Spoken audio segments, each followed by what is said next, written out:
სალამი, მოგესალმებით, ვაგრძელებთ ჯონ მაკარტურის საუბრების ქართულ ენაზე ატვირთვას, ეს არის ბიბლიური კითხვები და პასუხები.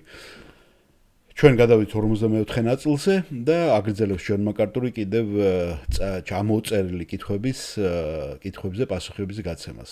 კარგით, მოდით ახლა რამდენიმე კითხვას შევეხოთ. აი, არის ერთ-ერთი პრაქტიკული კითხვა, რომელიც ორნაწილიანია. რა არის თქვენს ეკლესიაში, მადლის სათემოს ეკლესიაში და რას ნიშნავს რა დანიშნულებას ემსახურება ქორწინამდელი კონსულტაციების საბოლოო მიზანი. მე ესე დავსაუბრობ, რატომ არის საჭირო დაქორწინებამდე გარკვეული კონსულტაციის გავლა. აქ არის რამოდენიმე შრე. მეორე, კურსი მხოლოდ სასწავლო ხასიათისაა თუ მამაკაცის ან ქალის ღვთისმოსაობის გამოცდასაც გულისხმობს. ბიბლიურია, რომ მამაკაცმა გამოიყენოს ეს კურსი, როგორც ტესტი იმის დასადგენად, უნდა იყოს თუ არა ის დანიშნული და დაქორწინდეს. კარგით, მოდით ამაზე უპასუხოთ პირველ რიგში, თუ რა არის ქორწინამდელი კონსულტაციის საბოლოო მიზანი. მე ვიტყოდი ამას.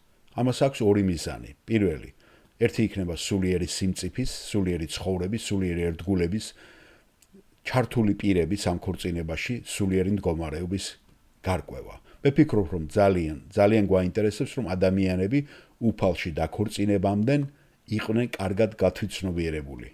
რომ ორივე ქრისტიანი იყოს, რომ ორი იყოს ღვთისმოსავი ცხოვრები, რადგან თუ თქვენ ღვთისმოსავი ცხოვრებით არ ცხოვრობთ ქორწინამდე, ღვთისნებას ვერ შეიცნობთ. ცოდვაში ცხოვრებით ღვთისნებას თქვენ ვერ განსაზღვრავთ. სწორედ ამიტომ იმ დროიდან, როდესაც პირველად მე დავიწყე ქორწინამდელი კონსულტაციების აქ დაარსება, ეს ტრადიცია, ვამბობდი, რომ ნებისმიერ წყვილს, რომელიც შემოდის, ჩვენ უნდა დავუსვათ კითხვა. ცოდვაში ხომ არ არიან ისინი? ერთმანეთის მიმართ უზნეოდ ხომ არ იქცევიან? აქვთ თუ არა მათ უკვე სექსუალური ურთიერთობა? რაიმე სექსუალურ ცოდვაში ხომ არ არიან ჩართულები?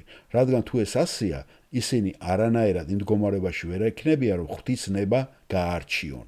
ასე რომ ისინი იტყვიან დიახ, მაშინ თქვენ უნდა სთხოვოთ მათ გარკვეული პერიოდის განმავლობაში თავი შეიკავონ და წმინდად იცხონონ, რათა ღვთისადმი სუფთა მორჩილების პირობებში მათ ნამდვილად შეძლონ სწორი და არასწორის გარჩევა.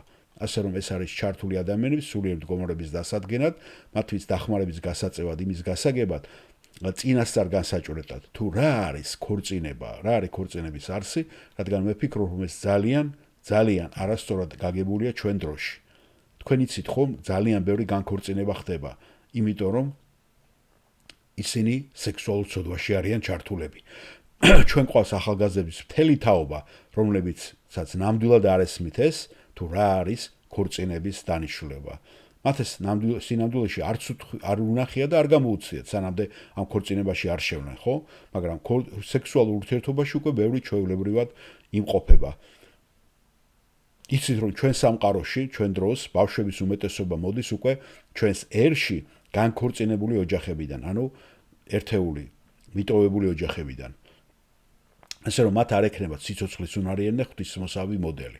ამიტომ ჩვენ გვინდა დავეხმაროთ მათ იმის გაგებაში, თუ რა არის სინამდვილეში ჭეშმარიტი ქორწინება. თუ რა ელის, უკაცრავად რას ელის ღმერთი და ჩვენც რას უნდა ველოდოთ.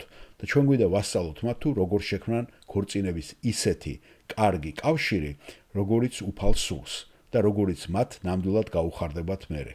და ბოლო კითხვა, ბიბლიურია თუ არა მამაკაცისთვის, რომ გამოიყენოს ეს კურსი გაკვეთილი, როგორც ტესტი იმის დასადგენად, უნდა დაინიშნოს თუ არა. რა თქმა უნდა, შეიძლება თქვენ უკვე დანიშნული იყოთ და გაკვეთილის შემდეგ გადაწყვიტოთ, რომ ეს სწორი საქციელია. მეორე მხრივ, შეიძლება გადაწყვიტოთ იქნებ, რომ დაელოდოთ კიდევ და ჯერ საუკეთესო დრო არ არის. ჩვენ უბრალოდ გვინდა დავეხმაროთ ადამიანებს და იქ არა ვართ იმისათვის, რომ უთხრას, რომ კი ან არა. არა, ეს არ ნიშნავს ამას. ჩვენ ამ საკითხში რაიმე სულიერი ავტორიტეტი არა ვართ. მან უნდა გადაწყვიტოს ეს. ჩვენ უბრალოდ ვეხმარებით მას, რომ სწორედ გაარკვიოს. ჩვენ გვინდა რომ წმინდა წერილის ელემენტარულად გაგებაზე მივიყვანოთ და გაიგოს ის თუ რას ამბობს ღვთის სიტყვა და გადახედოს მას თავის ცხოვრებას. შეხედოს ამ ურთიერთობას და დაინახოს, ნამდვილად შეესაბამება თუ არა ის ღვთისნებას. ეს ნამდვილად არის გარკვეული პერიოდი, რომ დაუსვათ კითხვები თქვენს სულიერ ცხოვრებას,